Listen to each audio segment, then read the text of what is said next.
To start off, we'll start with the most simple and most globally produced film camera, the Pentax K1000. What's amazing about this camera that separates it from other SLRs of the time is that it's totally manual. So this does take a battery, but it's only used for the light meter. So if you want to learn film, this camera and other cameras like it, other cameras of SLR type, are wonderful for that. Other cameras of the era of this type include the Canon AE1, the Nikon F, the Minolta SRT. I really like the K1000. They tend to be quite resilient, have great lens series with them that are very affordable. On the other end of the spectrum of 35mm cameras is something of a point and shoot variety.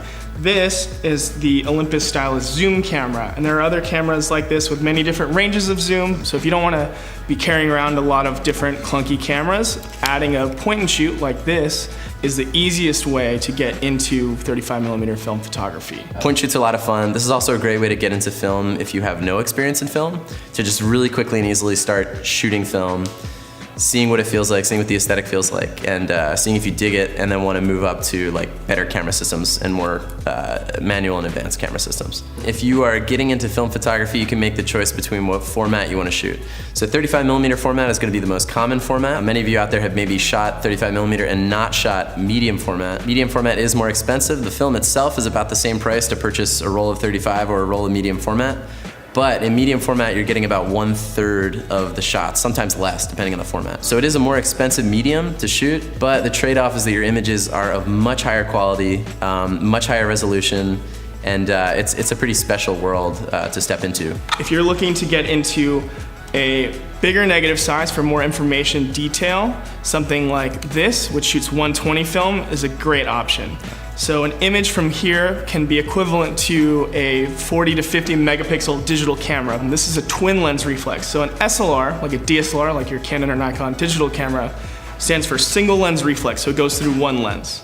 A TLR is a twin lens reflex. So what you do is you actually look from the top down into the first lens, and it's actually shooting through the second lens. So if you want to kind of be more interactive, if you're shooting a model and don't want to kind of like feel like you're just staring her down, you can do something like this where you still have that line of vision and communication with your subject. For 120, because the negative is so big, you get anywhere between 6 to 12 shots per roll depending on the size of the medium format camera.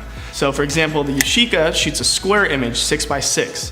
So on the same roll of 120, you'll get 12 images, whereas the Pentax 6x7 has a little bit longer per image, so you only get 10 shots per roll. So if you want to get into the highest quality of like a medium format camera, I would look into something like a 6x7 camera.